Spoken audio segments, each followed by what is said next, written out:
Joining us now with more on tomorrow's elections, political analyst Barak from Keevon Strategies and Communications. Thank you so much for joining us. Thank you for having me. Close to 40% of the population doesn't believe in the accuracy of this coming election, let alone those who aren't planning to go voting. This is pretty concerning, isn't it? It is, but, this is, they don't believe in the accuracy of the election. What does that mean exactly? You mean they don't believe that it will be actually possible to form a government finally and the accuracy of it? Yeah, well, I think Israelis are a little bit disillusioned already at this point. I mean, this is the fifth election. There doesn't seem to be leadership in this country. Nobody really seems to be able to form a government, but we'll just give it a try. Israelis will give it a try, vote again. I think there will be increased pressure on the politicians to form a government, to make compromises. And we may be looking at Netanyahu. If he doesn't hit this fifth election and become prime minister, he may be looking at an early retirement, earlier than expected, because he's got to produce something. After 5 elections, if you can't win, I think even the Likud is going to replace you. Do you really see him retiring this time if he doesn't succeed? Oh, he'll never retire. He will never give up. But I think if he doesn't come away right away with a clear 61, or if he doesn't hit that 30 threshold and Likud gets less than 30, like 29, he's going to have a problem keeping on to the Likud. Because the fact is, the majority of members of Knesset in the Likud would want to form a government, could form a government, either with another Likud candidate for prime minister or someone else. It could be a unifying person, could be Benny Gantz, could be someone else that could come forward and unify them. And we may see breakaways and splits, both from the Likud and from the other parties. So I think we will know, obviously, more tomorrow night when the polls close, but then the fun just begins, because we just don't know what numbers the parties are, which party is going to cross the threshold, because that will affect things too within the blocks, and then who is most likely to be able to form a government. One thing is clear: as long as there's uncertainty, as long as there's no government, as long as we might even be going to a 6th election, Yair Lapid stays in that position as interim prime minister. And that's exactly where Netanyahu wanted to be and was for the past few years. It's totally true, but Mitchell, no polls are published in the last 4 days leading to the election day, and we all remember the swings from previous years. What potential surprises do you see in store this time? Well, it's a good thing the polls aren't published in the last 4 days, because I think many of them are just irresponsible. All of the newspapers and media organizations want to be part of this process and not just report on it. They all have polls. Some of them are similar. And all of the news agencies agree that the election will be won or lost both on turnout, which is always the case, but on which parties get over the threshold or not. And, there's a lot of scaring tactics, and people have tried to get Ayelet Shaked to drop out, and is Meretz going to get over? Is the Labor Party going to get over? All of these things.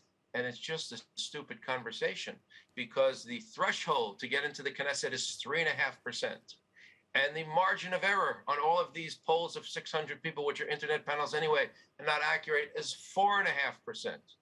So who would even talk about the results of getting over the threshold or not? It's not even relevant that they talk about it. And we'll have to wait and see.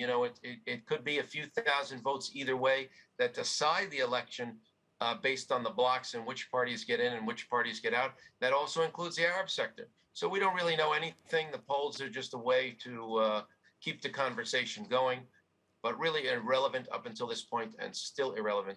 And we will have to see. I always encourage people to get out and vote. And here's a surprising thing: vote for the party you want to get in the Knesset. Vote for the party that represents your ideals or values.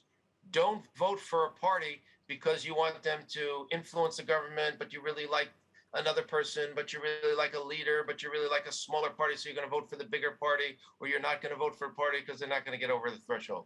Just go out and vote, and vote for the party or the person that you want.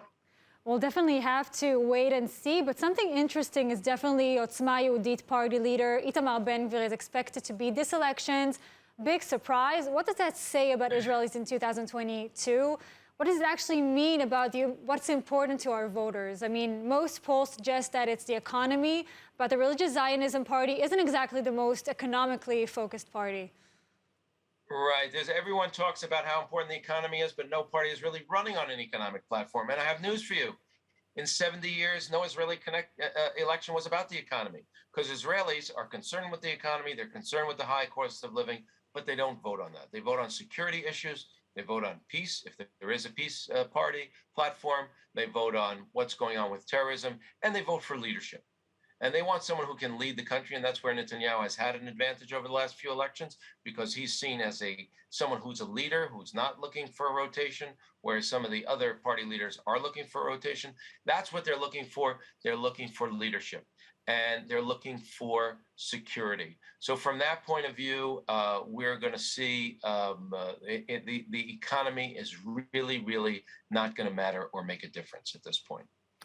Thank you very much, And by the way, what you said about Ben Gvir's party, it's interesting that, he's got such a groundswell of support. So what does that say? He has some extreme ideas, him and his running mate, and I don't use that lightly, running mate, Ben Gvir. They have some extreme views, and it would be a reflection that the Israeli electorate is turning to the right and is adopting or is okay with some of these extremist views.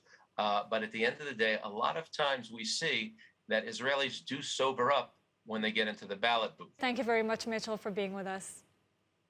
Thank you. Have a great day and happy Election Day. Happy Election Day.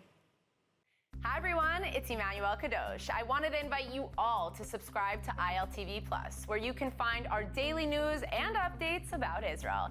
And not only that, but live feeds, entertainment, our kosher food show, and so much more. Needless to say, your subscription to ILTV Plus helps us grow and create more content while also supporting the state of Israel. Our app is available on all platforms and devices, so I'll see you guys there.